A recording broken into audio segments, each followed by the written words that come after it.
Have you ever wanted to grow dragon fruit before and be able to harvest big, plump, juicy fruits so that you can share with your family and friends?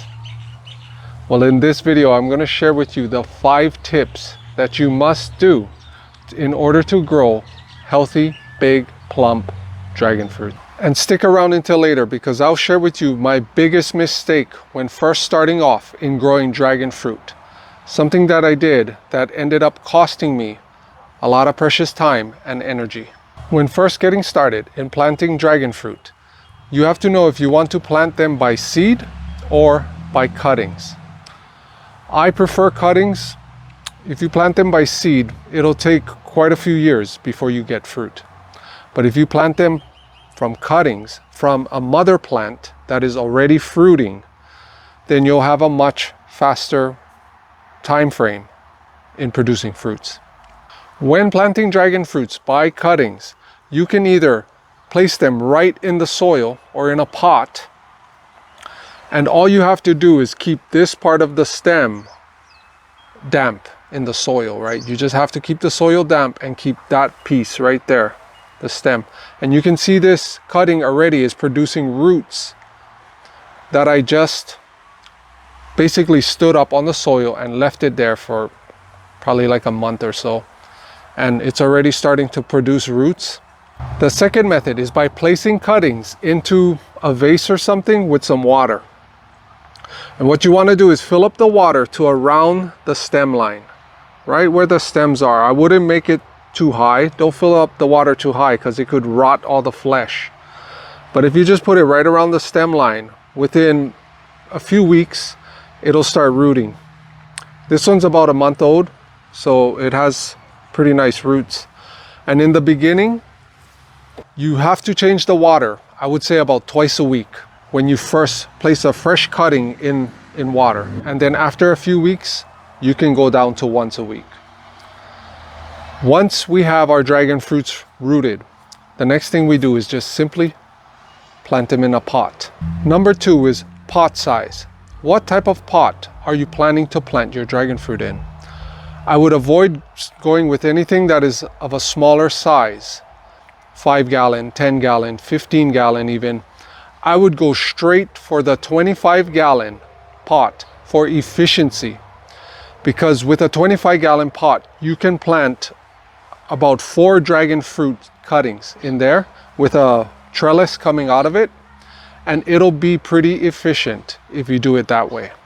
What I ended up doing for me personally was planting my dragon fruit directly into the ground and using a wooden fence post for them to crawl up. So by having a 25 gallon size pot will give your dragon fruit a lot of room for the roots to expand and grow throughout the years. And the results that I have seen from others using 25 gallon pots and up are pretty amazing, considering how much fruit you can actually harvest out of a pot that size. Tip number 3 is training and pruning. When you plant your dragon fruit in a pot or in the ground, and as it starts to pop out new growth, make sure that you have a good trellis to train it to. And using something like grafter's tape works really well. You know, you want to make sure that you're tying the dragon fruit quite snugly to your trellis. Because if you don't, and there's areas of the dragon fruit stem that's, say it's like loose, you don't want that, because if there's a big wind, it can create some havoc with your dragon fruit. So you want to always tie it snug to your post or your trellis as it's growing upwards. And eventually, like my dragon fruit, it ended up, the stems growing up, it just shot out roots, right? And I have a wooden post. And the roots, they kind of just grow into the post, which is kind of cool. And then they just become one after a while, you know, they get pretty snug. Also, pruning your dragon fruit is very important. Once you train your dragon fruit to climb up and then the branches start hanging over, that's when they'll signal to the plant to start flowering. And you want to be cutting off all those little new shoots that end up popping up around the plant, right? So that it can focus the energy on producing nice, big, healthy fruits when the flowers come. Number 4 is tipping the ends of your dragon fruit stems for better budding and fruiting. And this consists of when your dragon fruit is growing up your trellis and starts to hang over, it usually signals to the plant that it's ready to fruit. So around, say, summertime is when I usually see most of the dragon fruits fruiting. Like a month or 2 before summer, you can tip the ends of your dragon fruit to produce more flowers and more fruits. And all you do is when they're hanging down from your trellis in late spring or so, you can just cut off an inch or 2 off the tips. And just by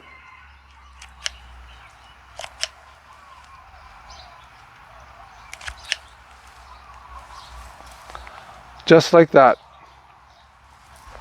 And if you do this to like majority of the tips, they'll definitely produce more flowers because they'll signal to the plant that it's in survival mode. So try that strategy out and let me know how it works for you. If you haven't seen my other video where I show you how you can make one of the best dragon fruit plant-based ice creams that you will ever eat, then I'll leave a link for that video above and down in the description box below. Go check out that video if you always wanted to make your own homemade vegan ice creams.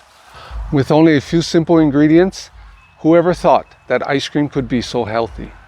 You'll never feel guilty again eating this ice cream.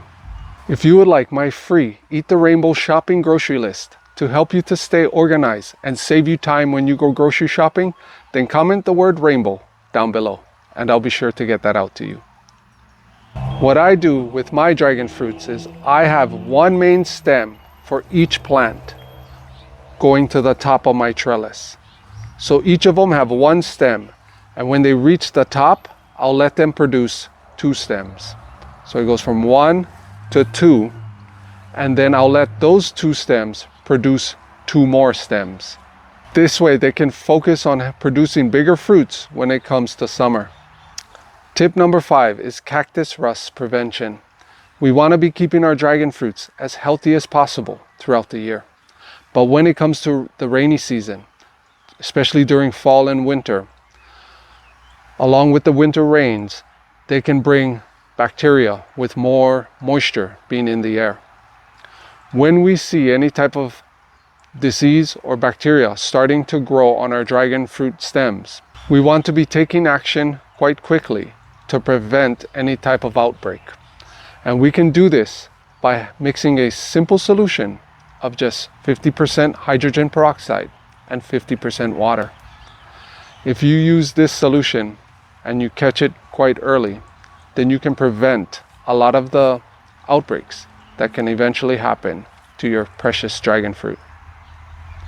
By using simple maintenance and care, we can ensure that our investment in growing our dragon fruits will have a long and healthy lifespan. And now on to number 6, the bonus tip. The one thing I wish I knew when I first started planting dragon fruit that I didn't do, and now I'm paying for it. It's building your trellis with good quality, heavy-duty materials. When you build your trellis, make sure that you're either using, if you're going to build it out of wood, go with a minimum of 4x4s or even 4x6s. I did the mistake of using 2x4s on the top of my trellis, and within 2 years they started giving out and breaking, especially when the dragon fruits started to grow up and hang over and the weight started coming down on the top of my trellises. They started to crack under pressure. And for this cardinal mistake, I have to now go in and replace the tops with something more heavy duty, like 4x4s. So however you're building your dragon fruit trellises, make sure that you're using heavy duty materials when you're building them, so that they can last many years to come.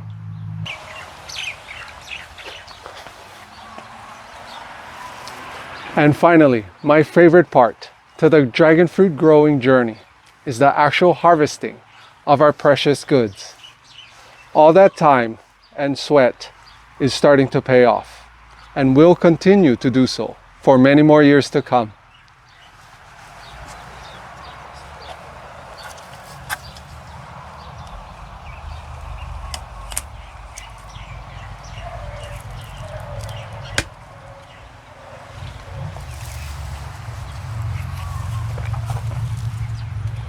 Not too bad.